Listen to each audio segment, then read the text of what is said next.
Chapter 1. The Soldier. Welcome to your life as Pharaoh's bodyguard in ancient Egypt. You wake before the sun does. The room is small, stone walls, a thin mat on the floor, the smell of oil lamps still lingering from the night before. You sit up slowly, hands on your knees, staring at nothing for a moment. Then you remember what day it is, what every day is.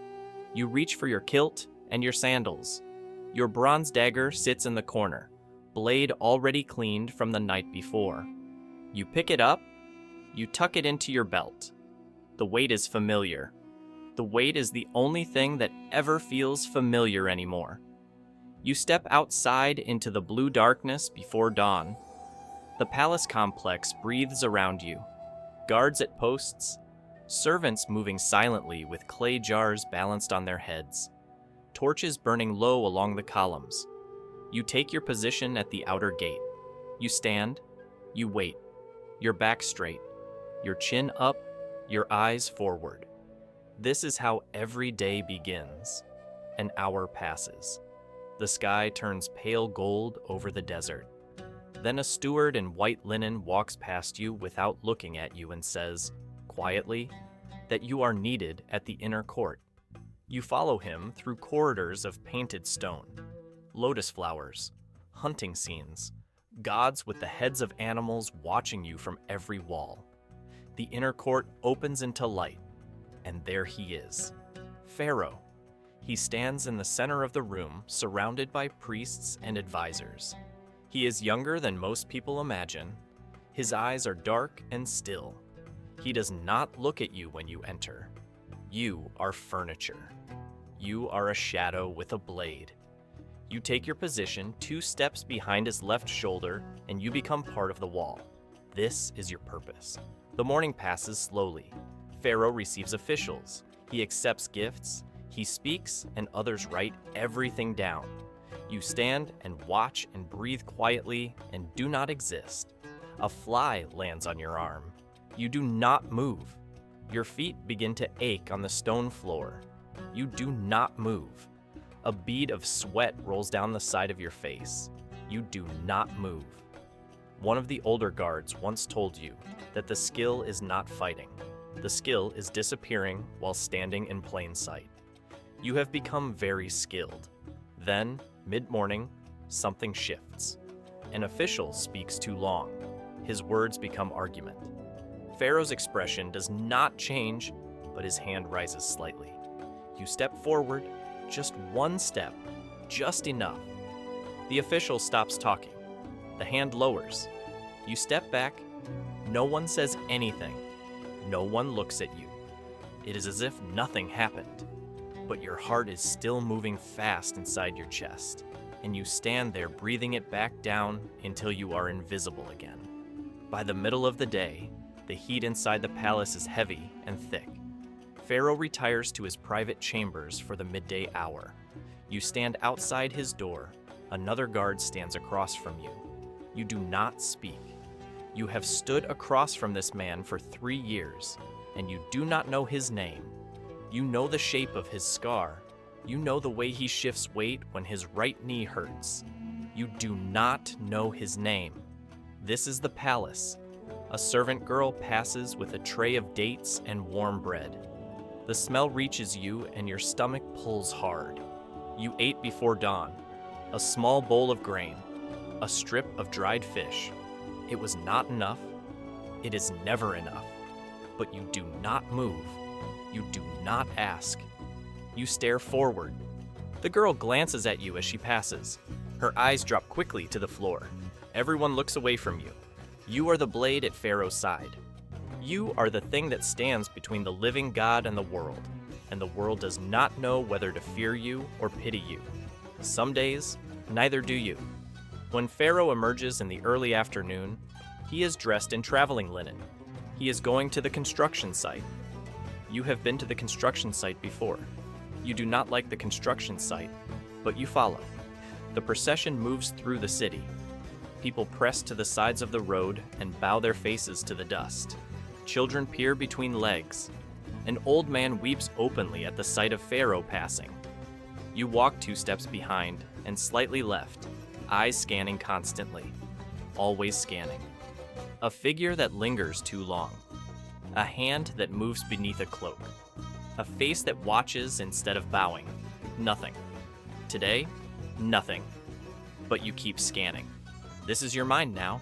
It does not rest. It catalogs. It measures distance and intention and exits.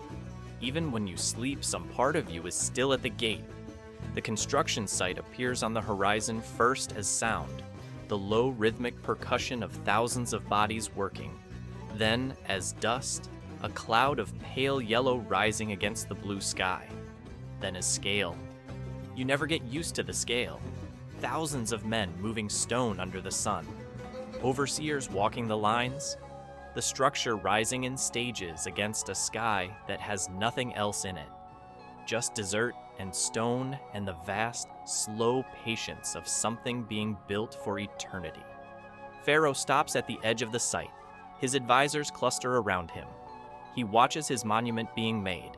Then he speaks, low, quiet. Only you and the overseer nearest to him hear it. The pace is too slow. The overseer is failing. Make an example. The overseer turns to you. And now you understand why you were brought here today. You walk down the slope toward the workers. The overseer follows. The workers keep their heads down. You stop beside a group of men hauling rope. One of them is moving slowly. His hands are wrapped in old cloth.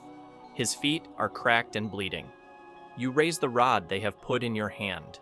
You bring it down. The sound is sharp and flat. The man does not cry out. He folds forward slightly, then straightens, then continues pulling. You walk away. You do not look back. You return to your position behind Pharaoh's left shoulder. He does not acknowledge you. You have done what was asked. You are furniture again. You are a shadow again. The sun is past its highest point. You stand in the heat, and you do not think about the man's hands wrapped in old cloth. You do not think about the sound. You stand and you scan and you breathe.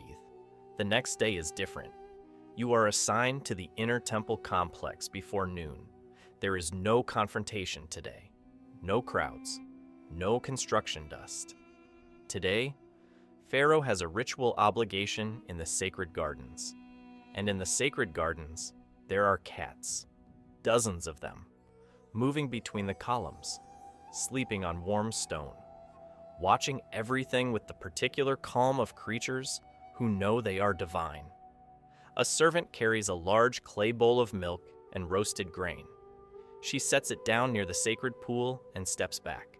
Pharaoh gestures toward you. You take the bowl. You kneel on the stone tiles. You set the bowl down in front of the nearest cat, and you wait. The cat takes its time. It sniffs the edge of the bowl. It looks up at you. It looks away.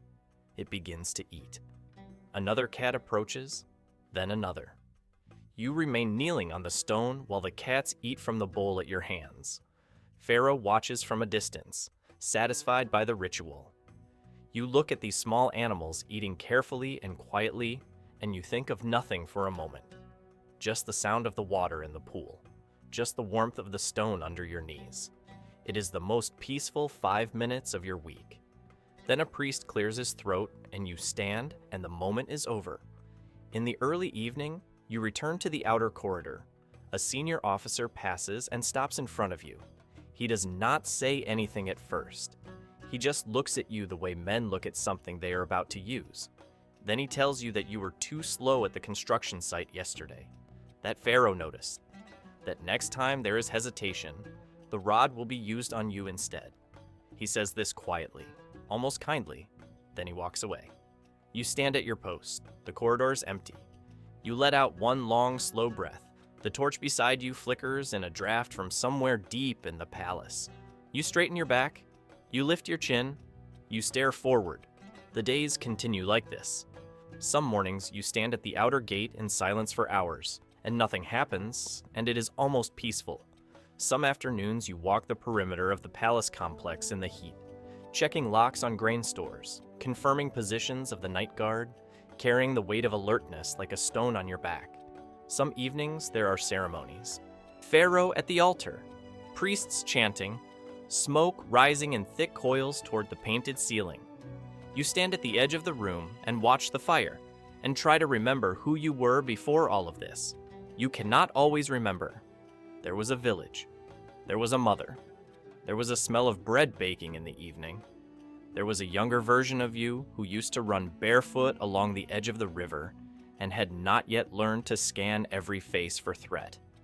That boy feels like someone you once heard about, not someone you were. One afternoon near the end of the month, a slave at the construction site stumbles and drops his rope and causes a delay. The overseer looks at you. You already know what comes next. You walk down the slope. The man is on his knees, trying to gather the rope back. His shoulders are narrow. He is young. Younger than you were when you came to the palace. You do what you are told. But tonight, when you finally return to your small room, you sit on the edge of your mat and you hold your hands in front of you and you look at them for a long time. The stone walls are cold. The oil lamp burns low.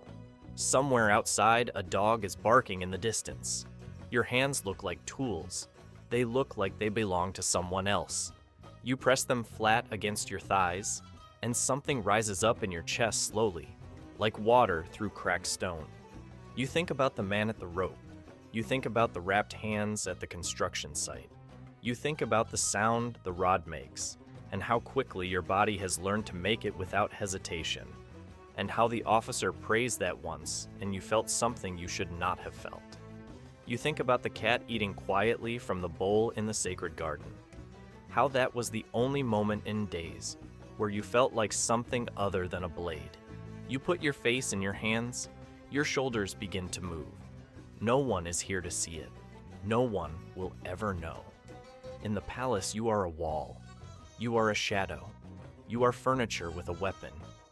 But in this small stone room, before the lamp goes out, you are just a man who carries out orders he did not choose, who has learned to stop flinching at things that should still make him flinch, who feeds sacred cats in the morning and raises a rod in the afternoon and does not know anymore where one ends and the other begins. The lamp flickers. You lower your hands. You stare at the wall. Tomorrow the sun will rise over the desert again. The steward will come to your door. You will reach for your dagger. You will take your position 2 steps behind Pharaoh's left shoulder. And you will stand, and you will scan, and you will disappear. But tonight you sit on the edge of the mat, and you do not move. And outside, somewhere beyond the walls of the palace, the river keeps moving the way rivers always do, slow and indifferent and certain, carrying everything downstream, including the parts of yourself you have already lost and will never find your way back to. The lamp goes out. The room is dark. You lie down. You close your eyes. Welcome to your life as Pharaoh's bodyguard in ancient Egypt.